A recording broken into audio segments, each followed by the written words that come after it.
Good evening, good morning, good afternoon, people of the internet and Respawn Products. I just want to say thank you for, letting me be a part of this entire invitational, and big shout out to everybody who's participated and or currently participating. It's awesome to compete against and alongside all you wonderful creators. We are top 50 now, which is still very surreal for me. I had to take the last couple days off stream just to kind of process this milestone and process what I'm going to be doing moving forward. Now, for week 3, the challenge is story time, and we're supposed to explain when we started content and everything leading up to where we are now, the whole shebang. So I don't usually get into depth about this, but I figured this would be a very great opportunity for me to kind of just explain to you all who I am, why I'm here, and why I do this. This video is going to be a little hard for me to talk about because it's something I'm pretty ashamed about, but at the same time, I'm the most proud of it. I started creating content in 2016, December of 2016. We're going to go back a couple years prior to 2012. That would have been my sophomore year of high school. Back in high school, I wasn't the most popular. I wasn't the most athletic. I wasn't, I was just a regular kid. But back then, all I wanted to do was make friends and fit in. And I was willing to do anything. I was willing to go anywhere. I was willing to try anything. And, my sophomore year of high school, I started dabbling with drugs. I went from being just a regular kid, trying to fit into someone who could barely function, someone who was always under the influence of something every single day, at school, after school. It took a lot for me. But by the time I graduated high school, I was so deep in the hole with drugs and depression and anxiety that I didn't have a care for the future. I didn't have a future for myself. In my head, every day was a party until I died. It wasn't till about June 16th, 2016 that I had a massive wake-up call. I fortunately didn't do heavy drugs. By 2016, I was strictly cocaine and Xanax, pills. And June 16th of 2016, one of my best friends actually had overdosed on heroin. Not only had he overdosed with his girlfriend who was there to witness the whole thing. What she had done at the time was basically she watched him die and didn't call for help, didn't call paramedics, didn't do nothing. What she did do was she pulled his body off the bed, basically, like cleaned the sheets, cleaned him up, put him back in bed, and left him for his mom to find the next morning. And that was honestly probably one of the, I think about him every single day. And it was hard, because we had such a tight group of friends back then. It was hard. It was really hard because, we didn't know the extent of his drug addiction. We didn't know what they were doing behind closed doors. Now, at the time, between, like I said, 2012 and 2016, I wasn't living at home anymore. I was couch surfing. I'd wake up, get high. I would go to work. I would come home, get high, go to sleep, and that was the routine for so long. I had no money. I had no vehicle. I had no ambitions. I had no self-respect, and sadly, I had no self-control. When Austin passed away, that was my biggest wake-up call. I can't speak for anybody else. I can definitely speak for myself though and say that is what got me sober, because the day I found out that he passed away, I cut everything cold turkey, and it wasn't easy. Cutting everything cold turkey meant not just stopping doing the drugs. It meant cutting everybody out of my life. I cut friends out. I cut family out. I cut everyone out and just kind of isolated myself to try my best to stay clean and stay sober. And thankfully, I haven't had a slip up. December 16th of 2016 is when I decided to start streaming. I figured that, this would be a good way for me to just be distracted, but it was also a way for me to not feel as lonely. When I got sober, I stopped hanging out with everybody. I didn't answer phone calls. If you weren't family, I wasn't talking to you. There's a few close friends that I kept by, but they weren't involved in the things that I was involved in, so they were positive influences in my life. I started streaming December 16th, 2016 to kind of just give myself a positive distraction. At first, it started on an Xbox One with a little Kinect camera. And it's cool because back then the Kinect camera used to have a little zoom in feature that would zoom in on your face and like track your face. So I would place that at the end of my bed on top of my TV.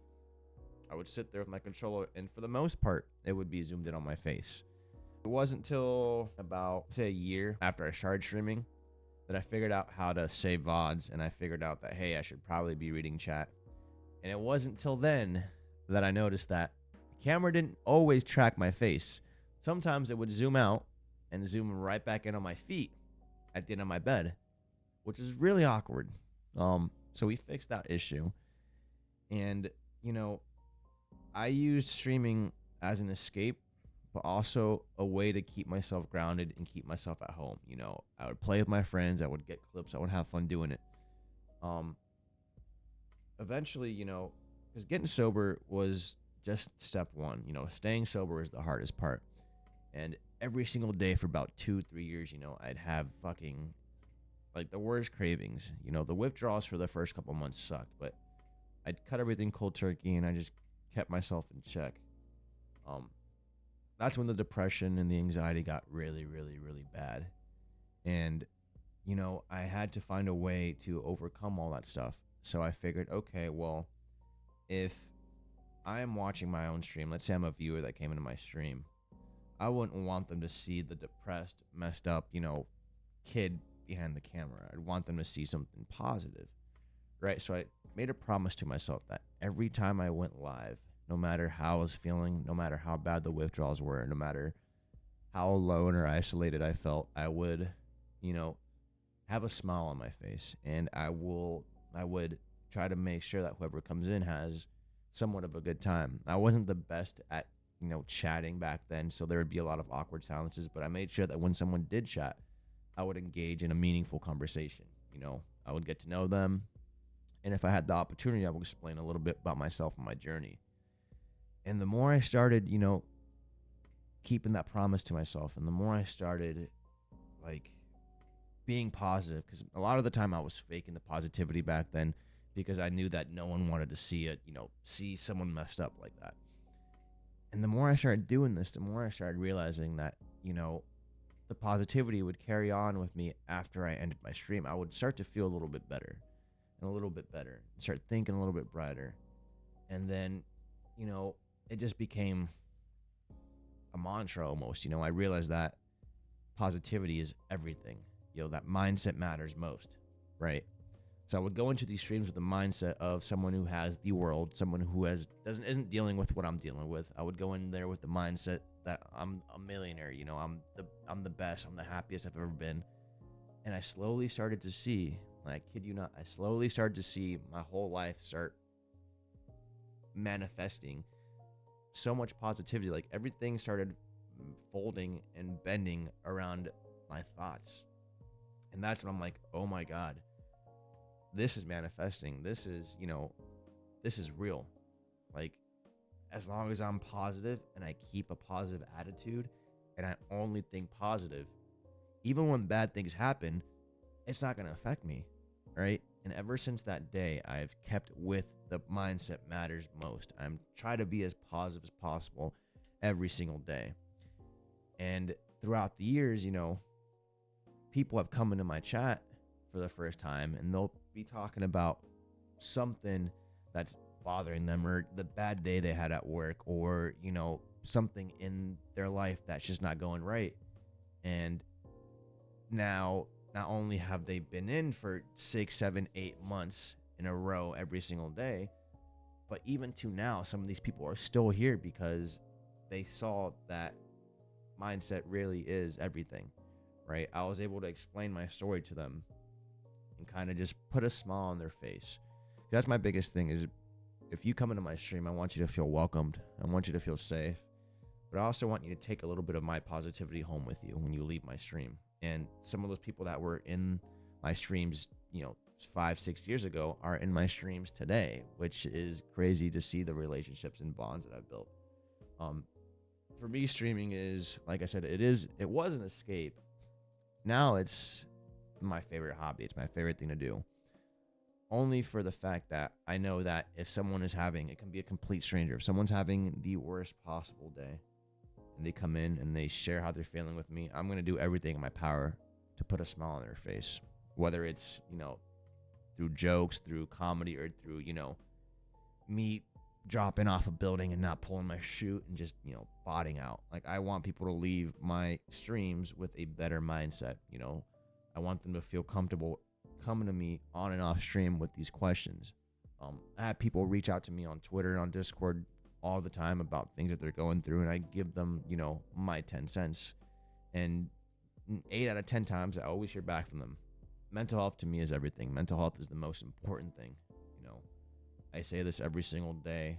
I'm going to keep saying this every single day. Mindset matters most.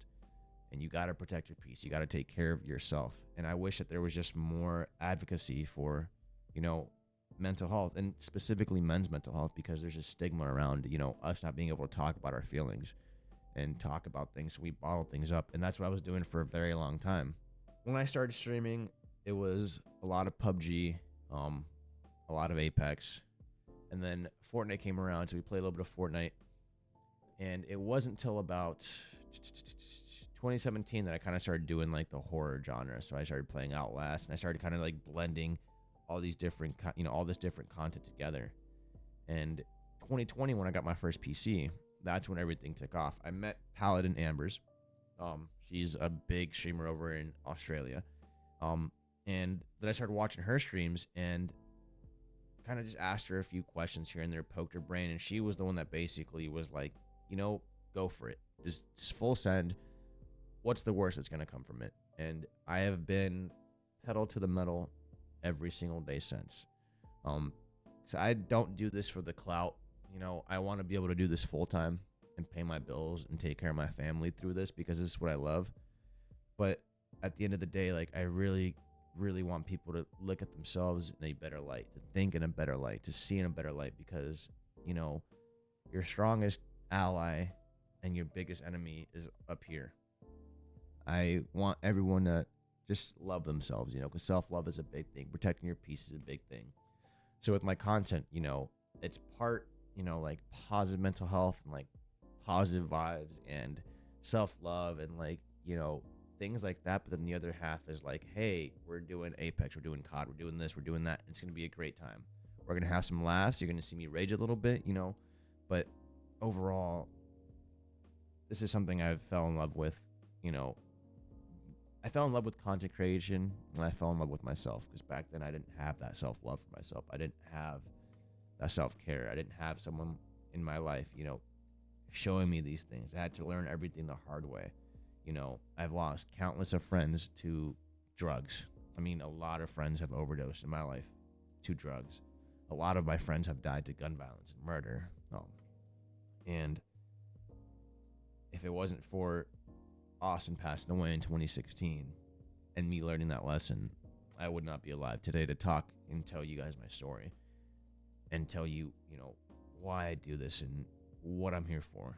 Because at the end of the day, I'm here for you guys. And by you guys, I mean whoever's watching this video, who's going through depression, who's going through anxiety, who's going through anything, mental like that they just need help with, whether they know it or not. There's a lot of people that just don't understand how important it is to take care of your mental health. Taking care of your mental health can mean a lot of things. It can mean getting up out of bed and making your bed, or waking up earlier than you're used to. It can mean, eating a little bit better, taking your vitamins, avoiding things that stress you out, avoiding people that are just toxic in your life. It's a lot of things, but the most important one is you got to take care of yourself, man.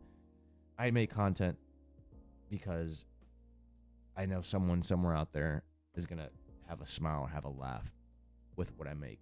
And with videos like this, I hope that they, take something with them. Like I tell everyone, it's never too late to start. It's always too early to quit. And if one person can benefit from my content in this lifetime, if one person can take something from what I talk about and apply it to their lives and become better because of it, happier because of it, then in my head I've made it as a content creator. That's my story, guys. I hope you guys enjoyed it. That was as transparent as I've gotten in a very long time. It was kind of hard to talk about some of those things, but I wouldn't be here today if it weren't for all those hard lessons I had to learn. I wouldn't be here today if it weren't for the people that stuck by me and didn't give up. And I wouldn't be here today if I would have given up on myself all those years ago. You know, if I would have just kept down that route, I would not be here. And it's all thanks to, you know, the people in my life that support this content journey. It's the people that support my sobriety. It's the people that, you know, support the positive messages that I preach every single day on stream, before and at the end of stream. You know, it's because of you guys that I'm here today, and I'm even able to compete in, you know, the top 100 Respawn recruits. Like, it's because of you guys. So Ace signing out. I appreciate you guys. Remember that mindset matters most. You guys are loved. You guys are appreciated. We'll see you guys hopefully next week for top 25. And before I sign out, before I end this video, if anyone is ever dealing with any type of depression, any anxiety, drug addiction, alcohol abuse, please reach out to me, or, you know, a health professional, or just talk to somebody, because the best thing you can do for yourself is to talk to somebody. The more you bottle things in, the harder it gets to see clearly and think clearly. And you know, you'll be like me, where I was a couple years ago, where I was so lost, and it took so much for me to find myself again.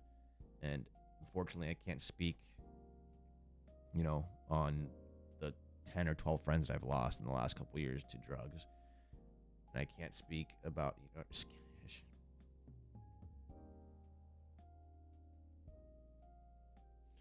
I can't speak on the people that I've lost. But if I can help the people that are still here, you know, whether I know you or not, then that's the most important thing to me, because everyone needs, you know, everyone needs that in their life. I love you guys. Peace.